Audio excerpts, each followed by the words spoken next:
Welcome friends, welcome to this particular animation. In this particular session, we are going to discuss the basics of a modality, and that is CT scan. This is how a CT scan machine basically looks like. If you look at the term, the name of CT scan, I want you to realize that this is basically a combination of two technologies. C stands for computer. The computer performs complex mathematical tasks for image reconstruction.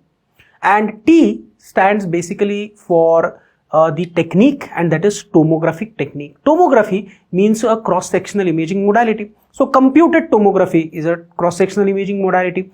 PET scan is positron emission tomography, another cross-sectional modality. SPECT is single photon emission computed tomography, another cross-sectional modality. So that is what is CT scan or tomographic imaging technique. Now look at this line. X-rays were a discovery, but CT scan was an invention. Some play of words here. So what is a discovery? A discovery is something which is accidental, like Röntgen discovered X-rays. But an invention is not accidental. It is a result of dedicated efforts which are put forth in a particular direction. So who invented CT scan? CT scan was invented by Sir Godfrey Hounsfield. He is known as the father of CT technology. He invented the world's first CT scan machine. This is called as first generation CT scanner or EMI scanner, not because he took a loan and built it on an EMI, but because he was working for a company which was called as the Electrical and Musical Instruments Company. The name of the company was given to the machine. A unit scale is also named after him, and that is called as the Hounsfield unit scale, or the CT value scale or HU scale. He was awarded the Nobel Prize jointly with Sir Alan Cormack in the year 1979 for his contribution to science for the invention of the CT scan machine. Now, before we go to the CT scan machine, let us look at the CT scan department. The CT department consists of two rooms, the CT equipment room and the CT console room, from which the planning is done on the computer. If you look at the CT equipment room, it is the room in which the CT scan machine is kept. And around this particular room, you can find that there is a lead lining which is there in the walls. Why? Because the CT scan machine is going to produce a lot of radiation, right? Images are going to be acquired, but we don't want this radiation to leak outside this particular CT scan equipment room, and that is the purpose of using this lead. So what does lead lining do? It prevents leakage of radiation. What is this lining? Either, remember, this particular lining is 1/16th inch thick lead layer there, or around 4 to 6 inches of standard density concrete which is used, which can prevent leakage of radiation. In between the console and the equipment room, there is a glass. Can you see it blinking there? So that the technician can see the patient while the CT scan is going on. This glass, remember, is also a lead lined glass, so that leakage of radiation does not occur through this glass window also. Right? Now let us look at the basic principle of CT scan. What is the basic principle of CT scan? See, it says that the internal structure of an object can be reconstructed from multiple projections of that particular object. I am absolutely sure it doesn't make any sense to you right now. So you have not understood it at all, but that is all right. Wait for a couple of minutes. By the end of the next couple of minutes, when I come back to this statement, you'll understand everything about it. But for that, you must have seen a CT scan machine once, right? This is how a machine looks like, right? Now, this is how the machine looks like, from the front and from the sides. There is a big round structure in the CT scan machine. And this big round structure is what is given the name. It is what is called as the CT scan gantry. And there is a CT scan table. And it is on this particular table, remember, that the patient is going to lie. And it is this table which is going to go inside, it is going to slide inside the machine. And see, this is how the patient goes into the bore, and that is how a CT scan is going to be performed. Now suppose that this table has slided in, the machine has started, and you are standing at the foot end of this particular patient. So where are you standing? You are standing at the foot end of the patient. You are facing directly towards the machine. How would it appear to you? If you are facing towards the machine, this is how it would appear. If you open up the CT scan gantry, what do you see inside? Inside there is an X-ray tube, and there are detectors to detect the X-ray beam. What is the function of an X-ray tube? The function of the X-ray tube is to produce an X-ray beam. So can you see? An X-ray beam is going to be produced. This X-ray beam is going to pass through the patient's body. So an image is going to be created on the detectors. These are electronic detectors. So the image is going to be an electronic image. This particular image which is obtained is given a name. So it is what is called as the first projection. This is an electronic image. So all this data which is collected is going to be transferred to a computer, right? So this data is transmitted to the computer. Now what happens? See, the next step that occurs is very beautiful. See what happens. Look at the animation. Now the X-ray tube is going to be moved to a new position along the circumference. The detectors are also moved. From this new position, same process is repeated. So the X-ray beam is going to be produced. This beam will pass through the patient's body. So we will get another image. So this is what is called as the second projection. Second projection is going to look different from first projection. Data is again transferred to the computer. This process is repeated. See, new position, right? Third projection, fourth projection, so on and so forth. So in this way, from different angles around the patient's body, n number of projections of the patient's body are obtained. So when we obtain all this data of n number of projections of the patient's body from different angles around the patient's body, all this data is transmitted to the computer. What does the computer do? The computer processes all this data. A lot of complex mathematics is applied, and at the end of all the processing, finally what you see is the CT scan image on the computer screen. Look at this image. This is a CT scan thorax image. Can you see the chest wall? There is the heart shadow, right lung, left lung, vertebral bodies, various details inside the heart, details inside the lungs. So what are you able to see in this particular image? I hope you all agree that in this image, what you are basically seeing is the internal structure of the patient's body.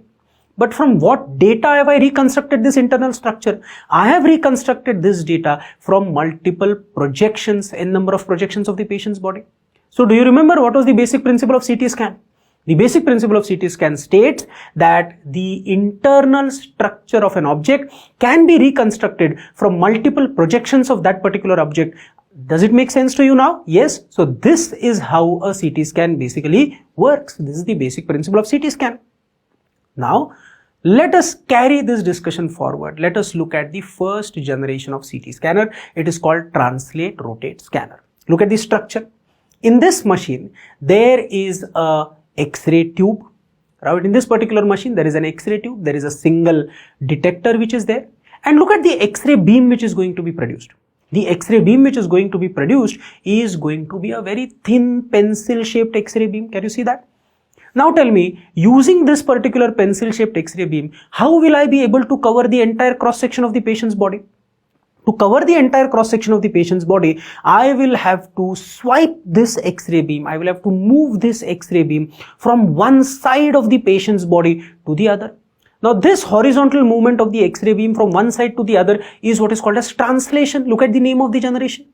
So one complete translation will give me one projection.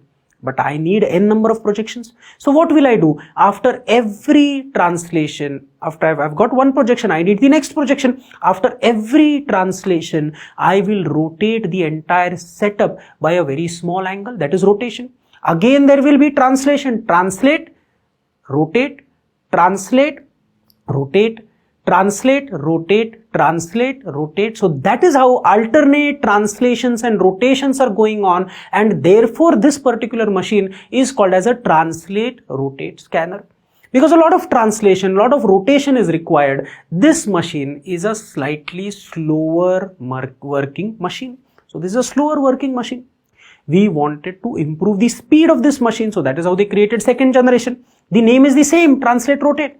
See, there is an X-ray tube, there is a detector, but what is the difference? It is no longer a pencil-shaped X-ray beam. Look at the shape of the X-ray beam that you see in this particular animation. What is this? This is not a pencil beam. This is called as a fan-shaped X-ray beam. So this is a fan-shaped X-ray beam. Now see, otherwise the mechanism of functioning is exactly same. There will be alternate translation, rotation, translation, rotation, translation, rotation, translation, rotation. So the mechanism of functioning is same, but because it is a fan-shaped X-ray beam, the degree of translation required is less, so it is a faster working machine. The next generation, see, if I use a fan beam which is so wide that it covers the entire cross section, will I require translation moving from one side to the other? No. So therefore in this generation, translation is completely eliminated. So there are two things which are going to rotate. So it is called rotate rotate scanner. What are those? Look at the animation now. The X-ray tube is going to rotate. The detectors are also going to rotate. And because there are two things which are rotating, they are located diametrically opposite to each other. This is what is called as a rotate-rotate scanner. Now these X-ray detectors, these are electronic detectors. So they are very delicate structures. So if I rotate them round and round and round, what will happen is that they will malfunction. I have to replace them. And if I have to replace them, the cost of the machine, goes up, maintenance goes up. And therefore, with this generation, detector instability is a problem. So scientists were trying to determine if there is a way in which the motion of detectors can be eliminated. If they are stationary, they will be stable, they will function for a long duration of time. That is how they created 4th generation CT scan, which is called rotate fixed. How does it work? There is an X-ray beam, produces a wide fan beam, but look, there is a complete ring of detectors around the patient's body. So wherever the X-ray beam is, there are detectors which are always available to detect it. The detector ring is completely stationary or fixed. So it is called as a rotate fixed scanner. This is what is called as a rotate fixed scanner. Alright. Now, let us quickly revise what we have seen until now. If we revise, we start from the first generation and come to the 4th. So first generation is translate, rotate, pencil beam, single detector, slow machine. Second generation, translate, rotate, fan beam, slightly faster working machine. Third generation, rotate, rotate. We have eliminated translation, right? Completely two things are rotating. Detector instability is a problem. Fourth generation, rotate fixed. Movement of detectors is eliminated. So what is next? Fixed. No movement at all. That is possible because nowadays a 5th generation of CT scanner has been evolved. That is what is called as an electron beam scanner. Look at the image. There is an electron emitter. There are coils. And around the patient, there is a complete tungsten target ring. Now what happens? When an beam is produced from the electron emitter, it passes through these coils and it is made to hit the tungsten target. Do you remember production of X-rays? X-rays are produced when high velocity stream of electron hits the tungsten target. So electron hits tungsten target. What will happen? X-rays are produced. They are passing through the patient's body, right? And that is how the image is acquired. So electron beam strikes the tungsten target. X-rays are produced and that is how they will create the patient's image. No moving part at all. This is the fastest working machine. This is still in the experimental stages used for cardiac imaging. It is not in our hospitals today. It is still in the experimental stages. All right. Now, what is this helical CT or spiral CT? Now, remember in 3rd generation or 4th generation scanner, the tube has to be rotated round and round around the patient's body. Now, if you rotate this tube round and round around the patient's body, there are high voltage cables attached to the tube. One rotation, it is alright, but if you try to rotate the tube beyond that, what will happen? These high voltage cables, they will get stretched, they will be pulled out, there will be a short circuit, the machine will explode. You cannot let this happen. So, what was done in the olden days was that only one rotation was allowed. So the X-ray tube was switched on, it was rotated once, switched off, brought back to its original position. The table is moved inside, look at the animation. So next slice again, the tube is rotated for one particular rotation, switched off, it is brought back to its original position. Table is moved inside. Again, next slice is obtained, the tube is rotated for one rotation, switched off, brought back. So a lot of time is being wasted in this. We wanted a technology which would make sure that the tube is rotating round and round and round continuously around the patient's body.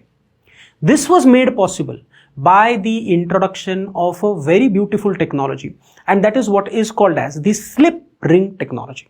Look at the name. Two rings are going to slip over one another. So what is the structure?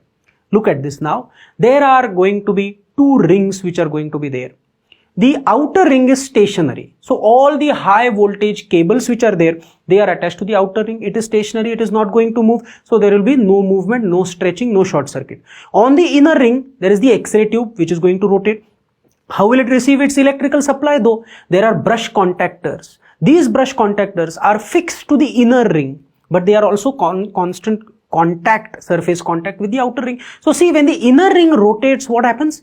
The outer ring is stationary, high voltage cables, inner ring is rotating and the electrical current is carried to the tube by means of those brush contactors, and that is how you can rotate the tube round and round and round and round around the patient's body continuously now, right? And therefore there is no problem. Now see here, now the table is constantly moved inside, the tube is constantly rotating. From a patient's perspective, can you see? Look at this beautiful animation. It is almost as if the tube is tracing the path of a spiral or a helix around the patient's body, and therefore this technology is what is called as helical or spiral CT scan. Now there's one more technological advancement that I want you to know, and that is what is called as a multi-detector CT. It uses a cone-shaped X-ray beam. Now what is this? Look at a fan-shaped X-ray beam. When it cuts across the patient's body, it cuts through a single slice of the patient's body. The image is detected on a single row of detectors. But when we use a cone beam, it is not flat like this. It has a third dimension. So like a cone, it cuts through multiple slices of the patient's body, and therefore it is detected on multiple rows of detectors. Depending upon the number of slices which are obtained in one cut, it can be either a 8-slice CT scan machine, or it can be either with greater width of the machine. It can be an 8-slice, 16-slice, 64-slice or 128-slice machine. So do you realize that in one cut across the patient's body, the machine is going to acquire 128 slices of the patient's body. So it will be a very, very fast acquisition. This is a very important advantage of CT scan as a technology. So a very rapid image acquisition is possible during using multi-detector CT. Now let us revise what we have seen until now. We studied what is the basic principle of CT scan. What is the basic principle of CT scan? The internal structure of an object can be reconstructed from multiple projections of that object. What are the basic CT scan generations?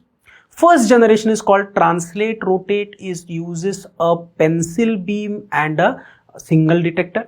Second generation, translate rotate, a fan beam, slightly faster working machine. Third generation is rotate rotate, translation is eliminated.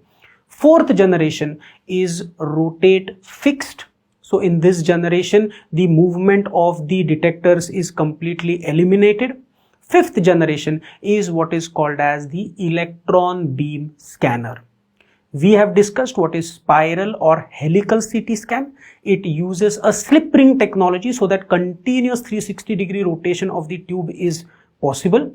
We discussed what is a multi-detector CT scan, which uses a cone-shaped X-ray beam, right? So that multiple slices can be acquired in one particular pass or cut through the patient's body.